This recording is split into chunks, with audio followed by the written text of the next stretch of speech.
세상 길끝에서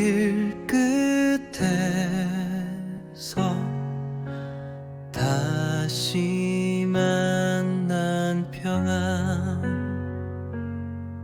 그분 나의 길을 보셨다. 달고 다른 발자국과 숨은 눈물. 어떤 한 사람의 믿음이 그야말로 뿌리부터 흔들리고 완전히 새로운 세상과 딱 마주하게 된 이야기가 있어요. 오늘 저희가 따라가 볼 이야기는요, 바로 알리라는 한 남성의 인생을 통째로 바꾼 아주 깊고 또 개인적인 여정에 대한 겁니다. 자, 나는 죽어도 무슬림으로 죽어야만 하는 줄 알았어요. 이 한마디 딱 들으시면 어떤 느낌이 드세요? 이게 바로 오늘 우리가 알리라고 부를 한 남성 이야기의 시작점이거든요. 이 문장 하나에 그의 정체성, 그리고 절대로 벗어날 수 없는 운명처럼 느껴졌던 그 거대한 벽이 그대로 담겨 있는 거죠.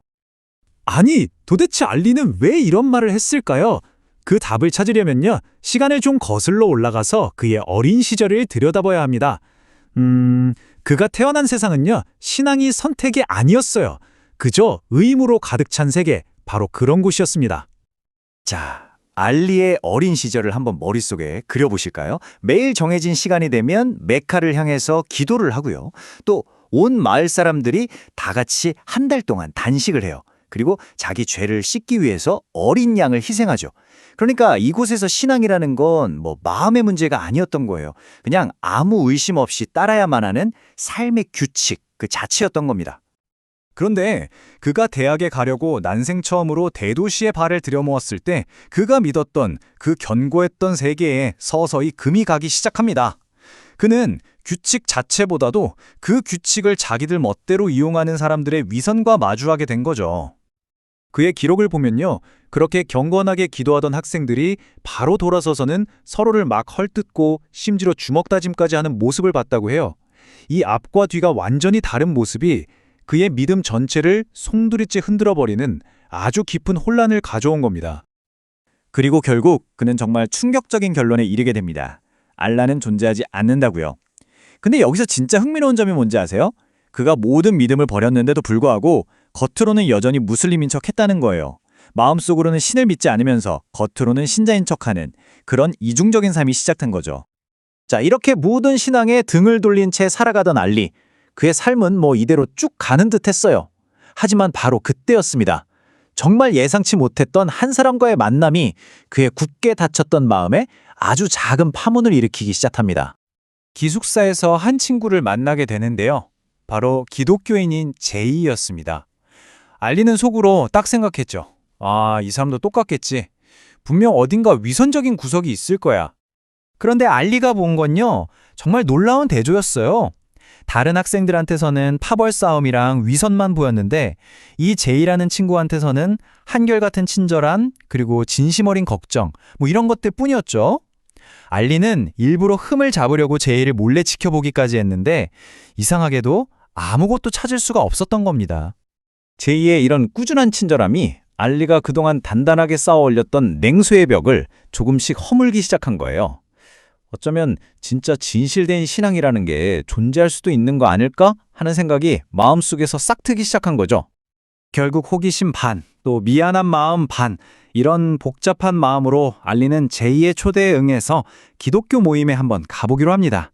그리고 바로 이 작은 결정이 그의 인생을 다시는 되돌릴 수 없는 방향으로 이끌게 되죠.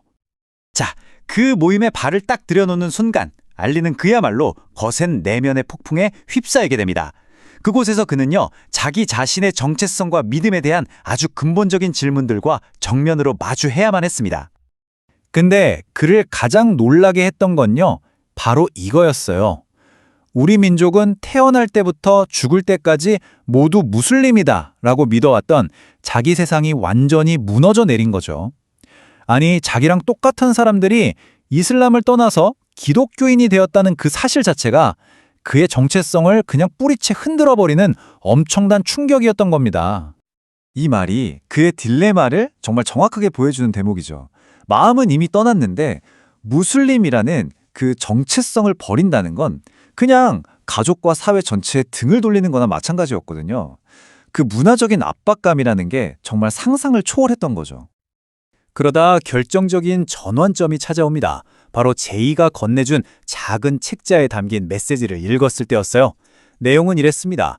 종교적인 행위만으로는 신에게 닿을 수 없다. 오직 예수를 통한 개인적인 믿음만이 유일한 길이다.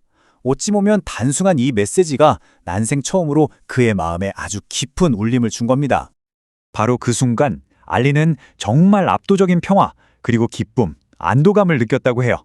그를 그토록 괴롭혔던 길고 길었던 내면의 전쟁이 마침내 끝나는 순간이었던 거죠. 자, 이렇게 내면의 전쟁은 끝났습니다. 하지만 진짜 전쟁은 이제부터 시작이었습니다.